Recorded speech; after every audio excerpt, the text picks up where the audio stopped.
నందమూరి వంశం నుంచి వస్తున్న హీరో ఈ చిత్రంలో ఉండబోతున్నారు. అలాగే కూచిపూడి డాన్సర్ అయిన హీరోయిన్ ఈ చిత్రంలో ఉండబోతున్నారు. అలాగే అద్భుతమైన సాంకేతిక నిపుణులు సో ఎంఎం కీరవాణి గారు, చంద్రబోస్ గారు, సాయి మాధవ్ బుర్రా గారు ఇలా అద్భుతమైన వ్యక్తులతో ఈ చిత్రం మన ముందుకు రాబోతుంది. అండ్ అలాగే ఇది 1980కి సంబంధించిన నేపథ్యం, కథా నేపథ్యంతో ఈ చిత్రం మనల్ని పలకరిస్తుందనమాట. దానికి సంబంధించిన ప్రశ్నలు ఇంకా సంధించండి ఇంకా ఆలస్యం చేయకుండా. సో వేదిక మీద ఉన్న వారందరినీ కూడా కూర్చోవాల్సిందిగా కోరుకుంటున్నాం. చంద్రబోస్ గారిని, వైవిఎస్ చౌదరి గారిని, ప్రొడ్యూసర్ గీత గారిని అండ్ ఎగ్జిక్యూటివ్ ప్రొడ్యూసర్ రమేష్ గారిని. ఓకే, మనం ఫాస్ట్గా వెళ్ళిపోదాం Q&A సెషన్లోకి. మైక్ అందించడమా కిందున్న మీడియా వారికి మైక్ అందించండి.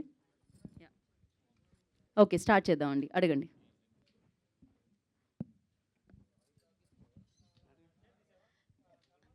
రమేష్ గారు హాయ్ అండి. ఇక్కడ సో ఇది మీరు ఫస్ట్ టైం అండి ప్రొడ్యూస్ చేయడం విత్ దిస్? అవునండి. సో అంటే మీకు ఎందుకు ఈ థాట్ వచ్చింది అండ్ వైవిఎస్ గారితో ఎందుకు ప్రొడ్యూస్ చేయాలనుకున్నారు? అండ్ ఈవెన్ దో ఆయనకి హిట్స్ ఉన్నాయి, ఫ్లాప్స్ ఉన్నాయి, అండ్ ఏ ధైర్యంతో ఆయనతో మీరు చేయగలపాలనుకున్నారు? ముందుగా చెప్పినట్టే ఆయన కమిట్మెంట్ హీజ్ ఆయన సినిమాలు చూస్తూ పెరిగాం. మీరు ప్రతి మూవీ చూస్తే కోర్ వాల్యూస్ని ఆయన టచ్ చేస్తుంటారు. సో ఆ పాయింట్ ఆయన తీసే విధానం అదంతా కూడా. సో మీరు సీతయ్య చూశారు, సో హరికృష్ణ గారితో ఆయన చేసింది. సో హీజ్ లైక్ ఎక్సెప్షనల్గా చేయగల సత్తా ఆయనకుంది. సో ఈ లేటెస్ట్గా జరిగే ట్రెండ్స్ ఇవన్నీ వాటన్నిటికీ కూడా ఆయన మొత్తం ఫుల్గా నాలెడ్జ్ ఉన్న వ్యక్తి ఆయన. సో ఆయనకున్న క్రమశిక్షణ, బేసిక్గా డెడికేషన్ కానీ, నాకున్న ఫ్రెండ్ సర్కిల్ కానీ, నాకు తెలిసిన ఫ్యామిలీస్లో ఇంత డెడికేటెడ్ పర్సన్ నేను చూడలేదు. So that's why we like decided to go with him. All the best అండి. Thank you.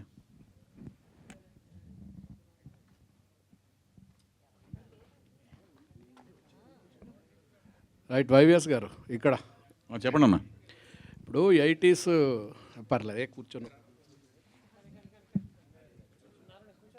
చెప్పండి అన్న, ముందు రండి.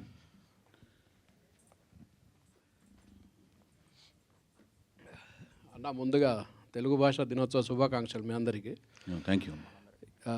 80sలో సినిమా అంటున్నారు, 80sలో స్టోరీ అంటున్నారు కదా. అవునన్న. 80s నుంచే ఎన్టీ రామారావు గారి రాజకీయ ప్రస్థానం మొదలైంది. అవును.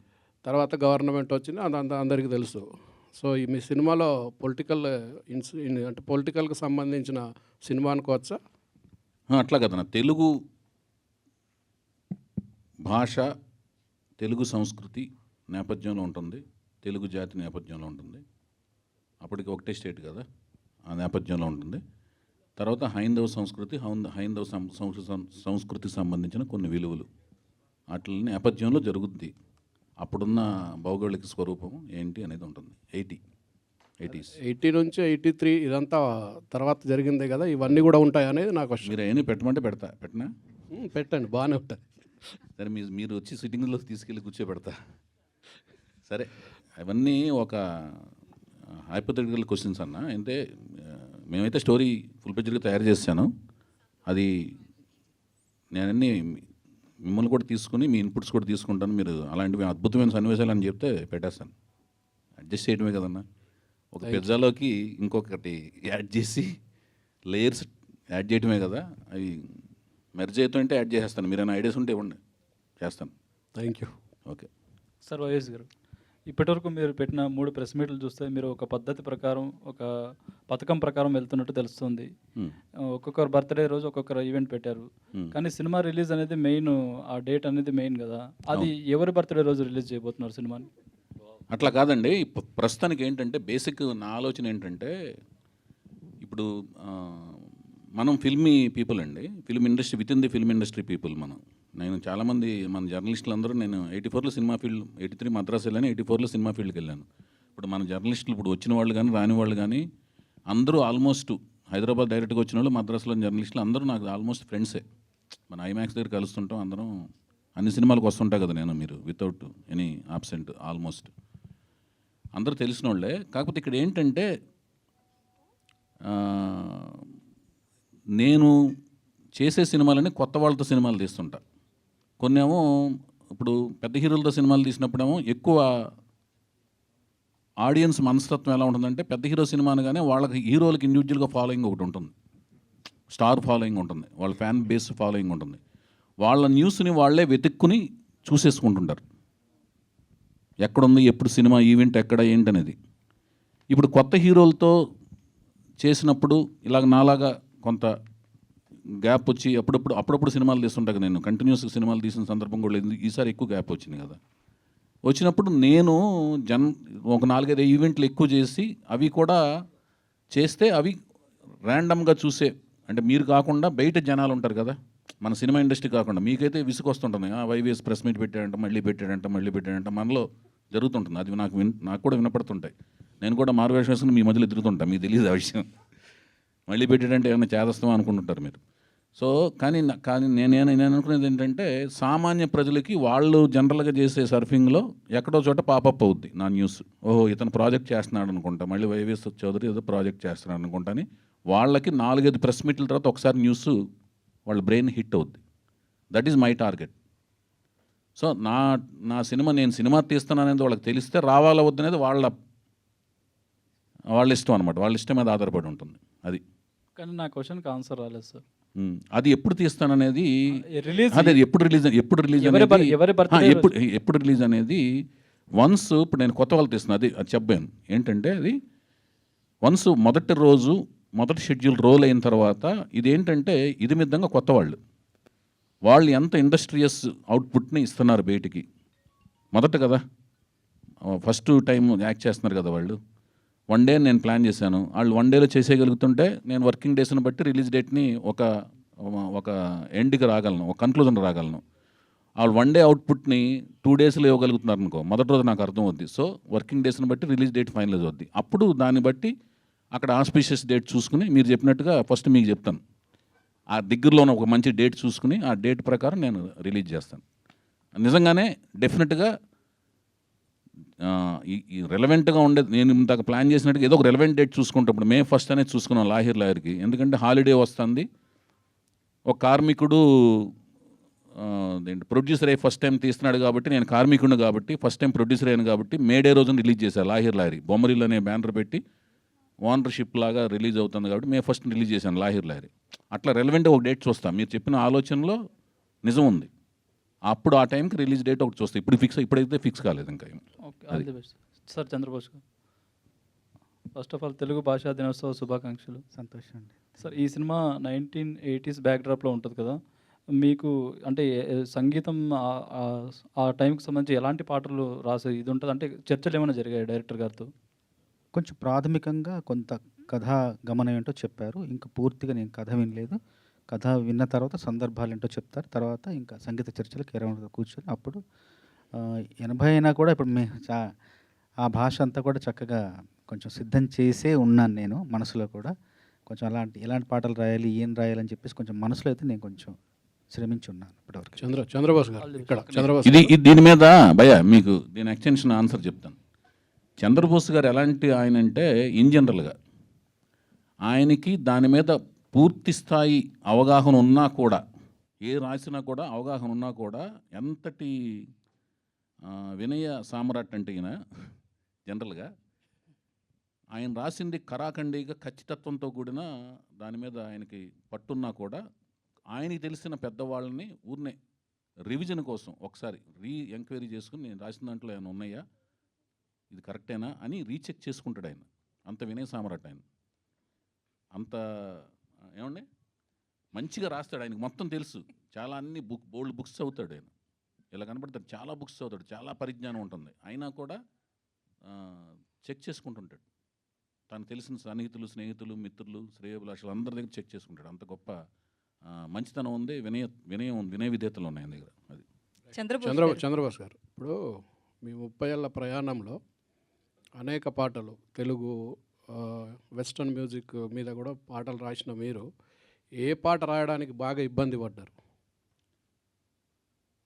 కష్టపడిందా ఎక్కువ? ఇబ్బందా? ఏ పాట బాగా కష్టం అనిపించింది రాయడానికి? అంటే ఎక్కువ సమయం తీసుకున్న పాట మాత్రం కష్టం, బాగా శ్రమించింది మాత్రం విపరీతంగా అసలు కొలిక్కి రాకుండా ఎటు తేలకుండా ఉన్న పాట మాత్రం 'పుష్ప' సినిమాలో 'దాక్కో దాక్కో మేక' చాలా కష్టపెట్టింది ఆ పాట ఎందుకో. 29 రోజులు పట్టింది ఆ పాట పూర్తి చేయడానికి. రోజు రాస్తూనే ఉంటే చివరికొచ్చేసరికి 28 రోజు ఆ సమస్య, ఆ చిక్కుముడి విడిపోయింది. వెలుతురు తింటది ఆకు, ఆకును తింటది మేక అని ఆ మాట రావడంతో మన సుకుమార్ గారు చాలా సంతోషపడి ఇంకా ఇక్కడితో ఈ పాట అయిపోయిందంటని చెప్పేసి దాంతో అక్కడితో ముగింపు పలికాము. 29 రోజులు పట్టింది ఆ పాట రాయడానికి నాకు. చంద్రబోస్ గారు, హ్మ్. అయితే ఫిల్మ్ ఇండస్ట్రీలో ఇప్పుడు తెలుగుకు సంబంధించి తెలంగాణ యాసలో వచ్చిన, ఆంధ్ర యాసలో వచ్చిన language is language. But stage మీద నేటి తరం హీరోలు కావచ్చు, అలాగే నేటి తరం సినిమాల్లో తెలుగు భాష చచ్చిపోయేలా మాట్లాడుతున్నారు. ఈవెన్ రచయితలు కూడా అట్లా పాటలు రాయడం కావచ్చు, మాటలు కూడా ఉన్నాయి సినిమాలో. సో దీని మీద మీ ఒపీనియన్ ఏంటి సార్? భాషను అందరూ గౌరవించాలండి. ఎందుకంటే మనం భాషా ప్రాతిపదికంగానే సినిమాలు తీస్తున్నాం కాబట్టి భాషను గౌరవించాలి, భాషను ప్రేమించాలి, భాషను రక్షించాలి, భాషను పరిరక్షించాలి. అప్పుడే సినిమా బతికుంటుంది, తెలుగు సినిమా బతికుంటుంది. అయితే మీరు తెలంగాణకి చెందినవారు. సో ఆంధ్ర యాసలో పాట రాసేటప్పుడు ఎట్లా అనిపిస్తుంది, తెలంగాణ యాసలో రాస్తున్నప్పుడు ఏది నచ్చుతుంది, అసలు ఏంటి మీ? అంటే నాది భాష తెలుగే కానీ మాండలికం, మాతృ మాండలికం తెలంగాణ కాబట్టి 2 రకాల పాటలు రాయడానికి నాకు సత్తా ఉంది, ప్రతిభ ఉంది కాబట్టి ఏ సందర్భం ఇప్పుడు మేము రంగస్థలం పాట రాసినప్పుడు పూర్తిగా అది గోదావరి జిల్లాకు పాట రాసాం. గోదావరి జిల్లాకు సంబంధించింది. అట్లాగే మొన్న మన సురేందర్ రెడ్డి గారి సినిమాలో ఒక తెలంగాణ ఒక యుగళ గీతం రాసాం. ఏది రాసినా కూడా హాయిగా రాస్తూ పోతుంటాం. బాణికి సంబంధించిన వరకు బాణి ఇచ్చిన పరిమితిలో ఆ పరిధిలో రాస్తూ పోతుంటాను. రెండు నాకు రెండిట్లోనూ అందవేసిన చెయ్యి అని నేను భావిస్తుంటాను. Thank you sir. వైవిఎస్ గారు, సో మీరు ఇందాక మాట్లాడుతూ ప్రెస్ మీట్లు ఎక్కువ అవుతున్నాయి అనిపించవచ్చు మీడియాకి అని అన్నారు. బట్ కంటెంట్ కూడా అంటే మూవీ హిట్ అయిన తర్వాత ఒక మౌత్ టాక్తో కూడా హిట్ అయిన సినిమాలు ఉంటాయి. ప్రమోషన్ ఎక్కువైపోయినా ఇబ్బందే, హైప్ ఎక్కువ వచ్చినా ఇబ్బందే. సో ఈ రెండింటిని ఎలా బ్యాలెన్స్ చేస్తారు? అంటే ఏంటంటే ఫస్ట్ సినిమానికి నేను గమనించింది ఏంటంటే సినిమా అనేది ఒకటి వస్తుందని తెలియటం అనేది హైప్ ఉన్న ప్రాజెక్టులకేమో ఎక్కువ ప్రెస్ మీట్లు అవసరం లేదండి.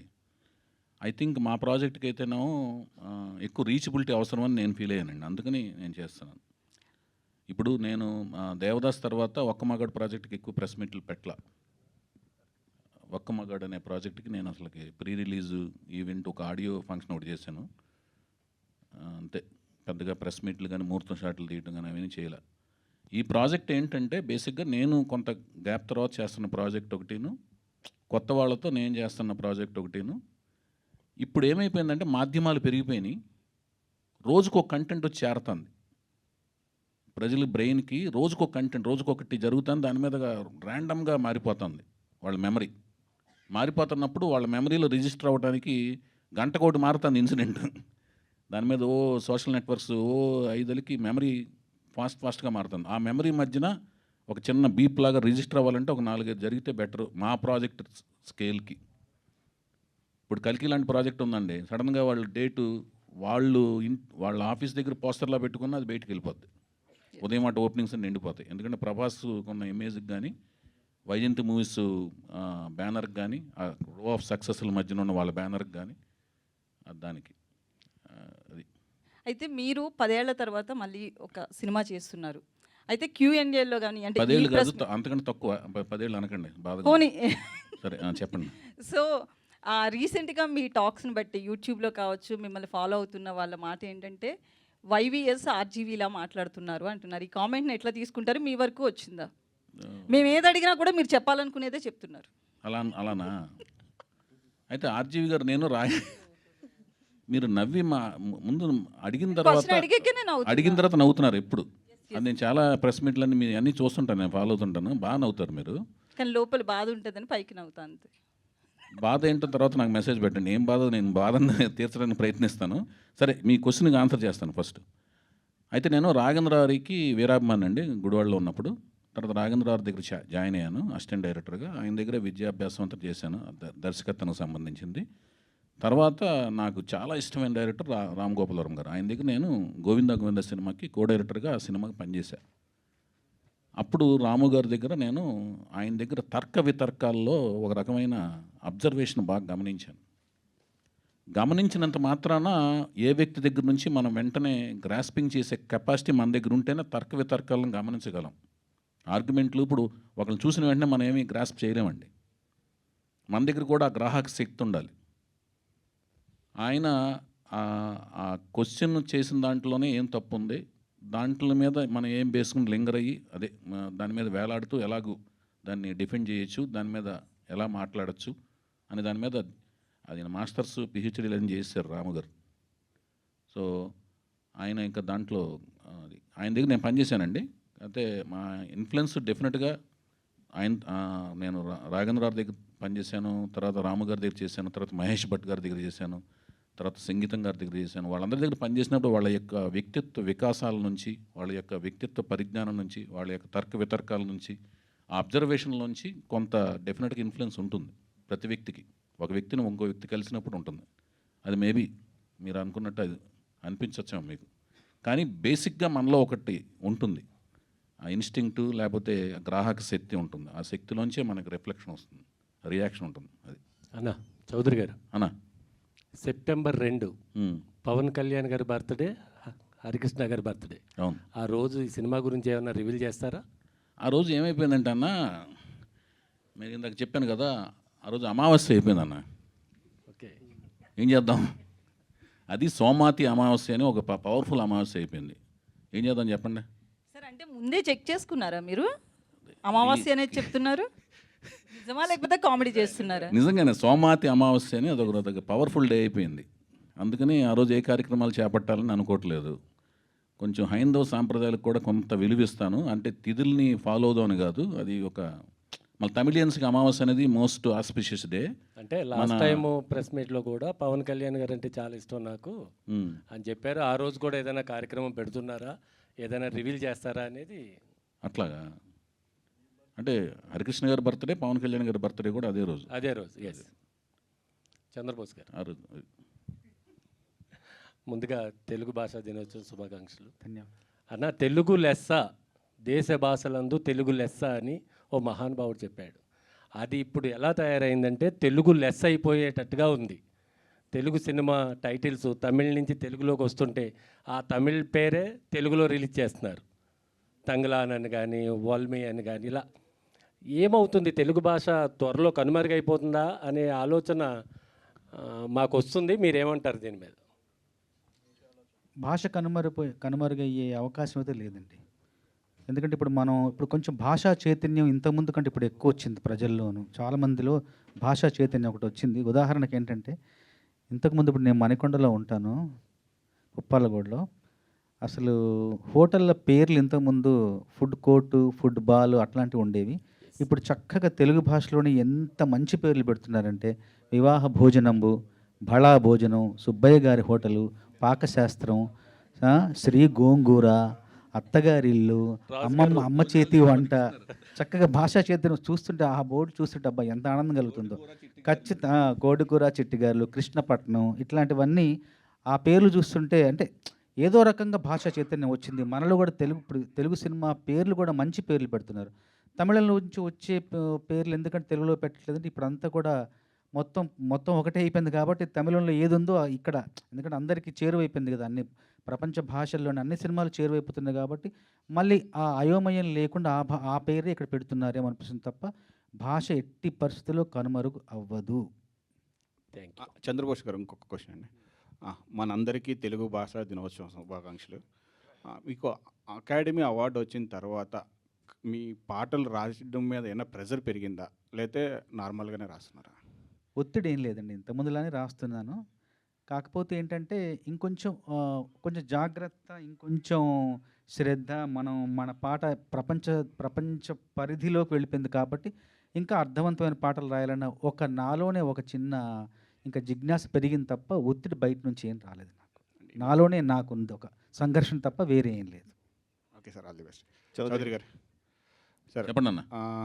జూన్ 10 అయిపోయింది, ఆగస్ట్ 9 అయింది, ఆగస్టు 29 అవుతుంది. ఇప్పుడు నెక్స్ట్ ఏ డేట్కి మాకు హీరోని పరిచయం చేస్తారు? నందమూరి తారక రామారావుని ఫోటో కూడా చూపించారు. ఇది ఒకటండి. యాక్చువల్గా నేను ఆయన దాకా చెప్పినట్టు సెప్టెంబర్ 2 అనుకున్నాను, అంటే హరికృష్ణ గారి బర్త్డే సందర్భంగా అనుకున్నాను. కానీ అది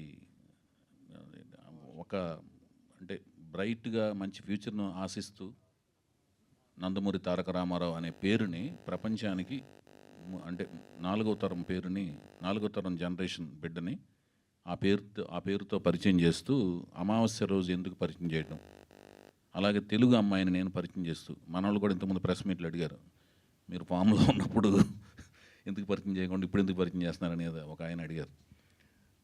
మళ్ళీ అమావాస్య రోజు ఎందుకు అని దాన్ని కొంచెం పోస్ట్ పోన్ చేసే కార్యక్రమంలో పెట్టుకున్నాను. నెక్స్ట్ ఏదైనా సరే వాళ్ళిద్దరిని పరిచయం చేసి మీ అప్రిసియేషన్ అంటే మీ యొక్క తీర్పు తీసుకుని మీరు ఏమైనా అంటే వర్క్షాప్ ఏం చేయిస్తున్నారా, ప్రస్తుతం మేకవర్ ఏమైనా చేయిస్తున్నారా మీ సినిమా కోసం? దాదాపుగా ఏప్రిల్ లాస్ట్ ఇయర్ 2023 ఏప్రిల్ 27న అతను కలిశానండి. అతన్ని నందమూరి తారక రామారావుని, హరికృష్ణ గారు మనవణ్ణి, జానకిరామ్ గారు దీపిక నందమూరి గారి అబ్బాయిని, రామారావు గారు ముని మనవణ్ణి. అప్పటి నుంచి తను నా గైడెన్స్లో తను ట్రైనింగ్లో ఉన్నాడు. చక్కగా తయారయ్యాడు according to my character role story demand. Height దాదాపు ఆల్మోస్ట్ 6 feet ఉంటాడు. చక్కగా తయారయ్యాడు ఆయన. అలాగే ఈ అమ్మాయి తెలుగు అమ్మాయి వీణారావు, చక్కటి కూచిపూడి క్లాసికల్ డాన్సరు, అభినయం చక్కగా చేస్తుంది ఆ అమ్మాయి కూడా. ఆవిడ కూడా మంచి నా గైడెన్స్లో. ఇంకా మళ్ళీ వేరే వీళ్ళు ఎందుకని ఆల్రెడీ కూచిపూడి డాన్సర్ అంటేనే అభినయం ఉంటుంది యాజ్ ఇట్ ఈజ్. కళ్ళతో అభినయం, ఈ భంగిమలు ఇవన్నీ కరెక్ట్గా క్లాసికల్ డాన్స్ అవన్నీ వచ్చినప్పుడు అభినయం ఉంటుంది ఆటోమేటిక్గా. ఆ అమ్మాయికి వచ్చు. ఇతను కూడా అంతకుముందు కూడా కొంత డాన్స్ వచ్చు, డాన్సు బాగా చేస్తాడు, బ్రహ్మాండం చేస్తాడు. అభినయం కూడా కొంత నేర్చుకుని ఉన్నాడు ఆయన. నేను ఇంకా నా మెళకువలు అవన్నీ కూడా నాకు తెలిసిన ఎక్స్పీరియన్స్ అంతా వాళ్ళ మీద పోరింగ్ చేస్తూ ఇద్దరిని బాగా నా అవసరం మేరకు, నా దగ్గర ఉన్న విషయం మేరకు నేర్పాను. నాకు ఒక నాలెడ్జ్ మేరకు నేర్పాను. అది మీకు ఎలా అనిపిస్తుందో మీరు చెప్పాలి చూసిన తర్వాత. గీత గారు, డైరెక్టర్ గారు కథ రెడీ అయిందన్నారు, హీరో హీరోయిన్ సెలెక్ట్ చేశారు, టెక్నీషియన్స్ చూస్తే పెద్ద టెక్నీషియన్స్ పెట్టుకున్నారు కదా, బడ్జెట్ ప్రిపేర్ చేసుకున్నారా ఒక బడ్జెట్ అని? ఇది ఓన్లీ తెలుగులోనే వస్తుందా, పాన్ ఇండియా సినిమాగా ఏమైనా ప్లాన్ చేస్తున్నారా? ప్రస్తుతానికైతే తెలుగులోనే అనుకుంటున్నామండి. ప్రోడక్ట్ అంతా అయిన తర్వాత లాస్ట్లో నిర్ణయం మారుతుందని నేను అనుకోవట్లేదు, కానీ ప్రస్తుతానికైతే తెలుగులోనే రిలీజ్ చేసుకుందాం. చౌదరి గారికి ఏదో ఐడియా ఉంది? ఏం లేదు, చాలా బాగా భారీ సినిమా తీస్తున్నామండి. చిన్న సినిమాల్లో భారీ సినిమా అనమాట. నేను ఎప్పుడు తీసినా కూడా చిన్న సినిమా అనుకుని తీసినా, కొత్త వాళ్ళతో తీసినా, భారీ సినిమాలో తీసినా, ఎప్పుడు తీసినా చిన్న సినిమా అనేది ఇప్పుడు తీయలేదు. ఆలోచన అలా ఉంటుంది. కీరవాణి గారు, చంద్రబోస్ గారు వాళ్ళు అందులో ఆస్కార్ విన్నర్స్, తర్వాత ఉర్రా సాయిమాధవ్ గారు, వాళ్ళిద్దరూ ముగ్గురు అతిరథ మహారథులు. తర్వాత నా ఆలోచన భారీగా ఉంటుంది, నన్ను భరించడం కష్టం అండ్ అన్కాంప్రమైజ్డ్ కాబట్టి భరించడం కష్టం, అంతకంటే ఏం లేదు అక్కడ.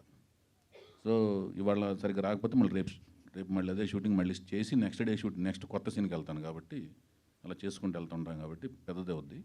ఇది స్థాయి ఏంటంటే విస్తృత స్థాయి అనేది ఎప్పుడు అంటే మిగతా లాంగ్వేజ్లకు వెళ్తుందా లేదా అనేది ఏంటంటే అంచెలంచెలుగా వెళ్ళే ప్రాసెస్లో తెలుస్తుంది. దానికి ఉండే పరిస్థితులను బట్టి, పరిధిని బట్టి అది విస్తరించుకుంటూ వెళ్తాం. అంతేగాని ముందే పాన్ ఇండియా అని అనౌన్స్ చేయటం, ఊరిని కింద రాసుకోవడం కదా 4 లాంగ్వేజ్లు 5 లాంగ్వేజ్లు, అది ఆలోచన లేదండి, అలా లేదు. All the best sir. Chowdary garu చెప్పండి భయ్. తెలుగు సినిమా ఇండస్ట్రీలో కానీ తెలుగు భాషా ప్రపంచంలో నందమూరి తారక రామ అంటే ఒక నో చాయిస్, ఆల్టర్నేట్ లేదు. అలా నందమూరి తారక రామారావుతోని టైటిల్ నేమ్తోని ఆల్రెడీ ఒక హీరో ఉన్నాడు. ఇప్పుడు అదే పేరుతోని ఇంకొక హీరోని లాంచ్ చేయడం ఎలా చూస్తారు? ఇప్పుడు నందమూరి తారక రామారావు గారు నేను ఎప్పుడు సంబోధించినా మా విశ్వవిఖ్యాత నట సార్వభౌమ నటరత్న అన్న గారు, తెలుగు జాతి ముద్దుగా పిలుచుకునే అన్నగారు నందమూరి తారక రామారావు గారు అని అంటూనే లెజెండరీ అంటానండి. ఆయనకి రీప్లేస్మెంటే లేదండి. పేరు వేరు, ఆయన వేరండి. ఆయనకి రీప్లేస్మెంట్ అసలు ఎవరు లేరు. ఆ పేరుని నాకు ఇష్టం, ఆ పేరు నేను నా బిడ్డకు పెట్టుకుంటా. ఆ వంశం వాళ్ళు పెట్టుకోవడం వల్ల ఏమవుతుందంటే ఇంటి పేరు కూడా యాడ్ అవడం వల్ల అదే పేరు ఉంటుంది. రామారావు అనే పేరు అనేది తెలుగు జాతిలో చాలామంది పెట్టుకున్నారు పేర్లు. రామారావు అనే పేరు పెట్టుకుంటారు, కానీ ఇంటి పేరు ఉన్నప్పుడు ఆ పేరు మ్యాచ్ అయిపోద్ది. అర్థమవుతుందండి? కానీ అదే రూపం, అదే కంఠం, అదే ఆలోచన సరళి, అదే గ్రాహక శక్తి ఆ కాలమాన పరిస్థితుల్లో పుడితేనే నందమూరి తారక రామారావు గారు అవుతారు. అర్థమవుతుందా మీకు? ఆ కాలమాన పరిస్థితులు, ఆ పెరిగిన కలిసిన చదివిన పుస్తకాలు, చదివిన గ్రంథాలు, నేర్చుకున్న పరిజ్ఞానం, ఆయన నందమూరి తారక రామారావు గారు. ఆయనలాగా ఎవరు అవ్వలేరు. అది చాలాసార్లు నేను చెప్పున్నాను.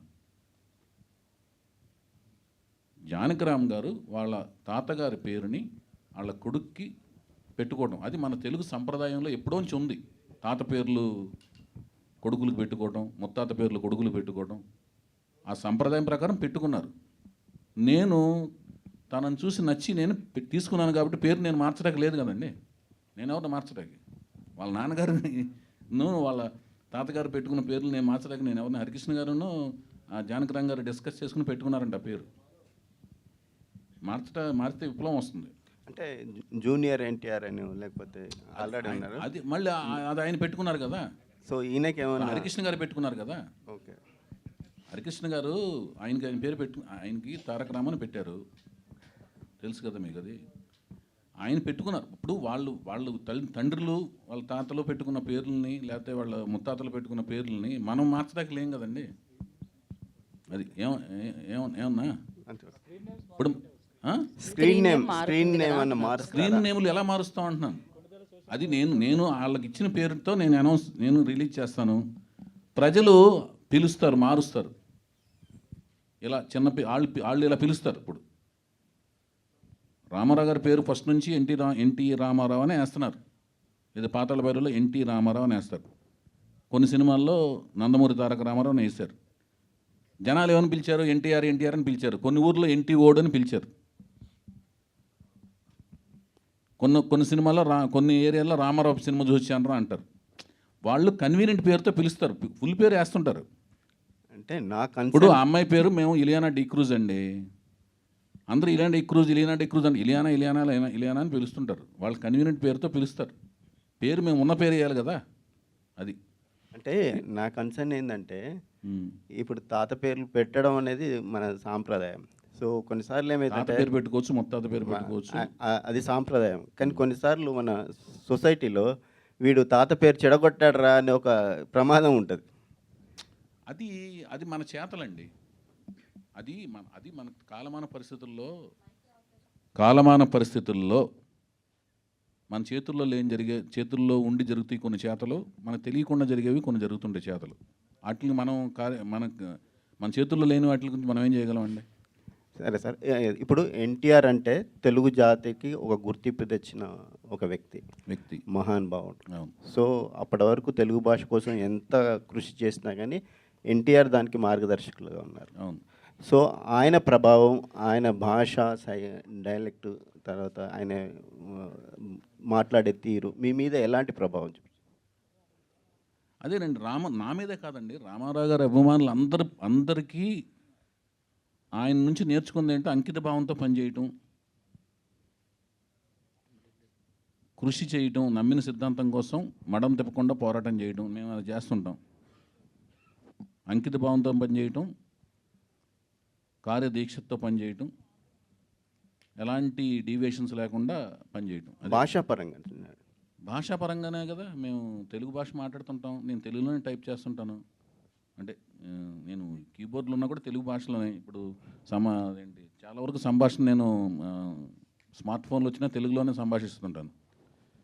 మ్యాక్సిమం తెలుగు భాష బాగా గుర్తుపెట్టుకుని తెలుగులోనే మాట్లాడతానికి మ్యాక్సిమం ప్రయత్నిస్తాను నేను. వైవిఎస్ చౌదరి గారు, యాక్చువల్లీ మీరు చెప్పినట్టు మీరు ఓకేనా అన్న? ఓకే, మీరు చెప్పండి అన్న.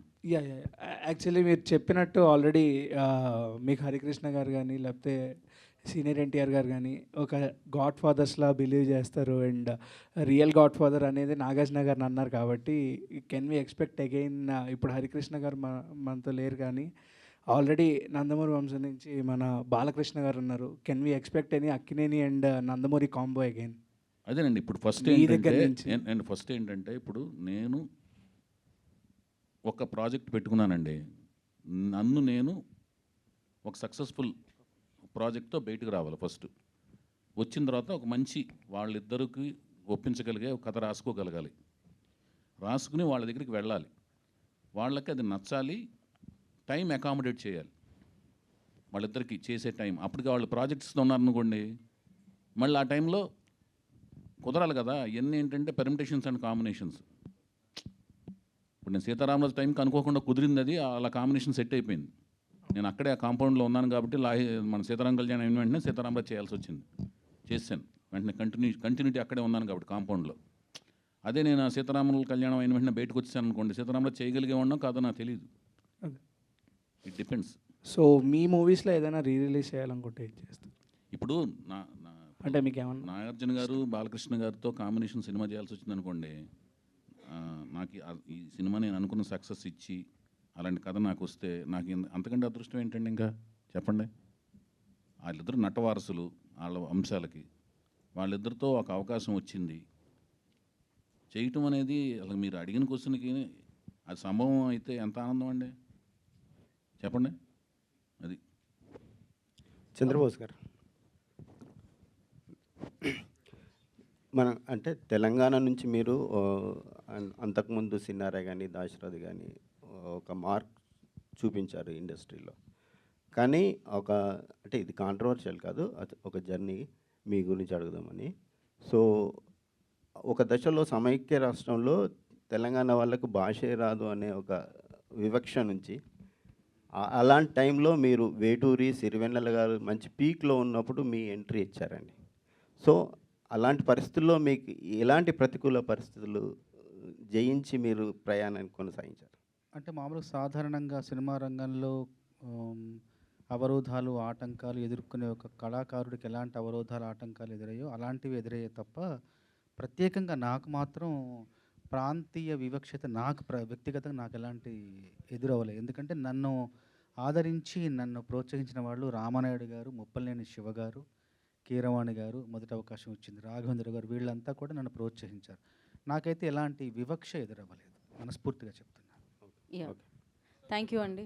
భయ్యా, చౌదరి గారు నేను చక్రి గారితో సినిమా చేశాను కదా, 2 సినిమాలు నేనే చేశాను కదా.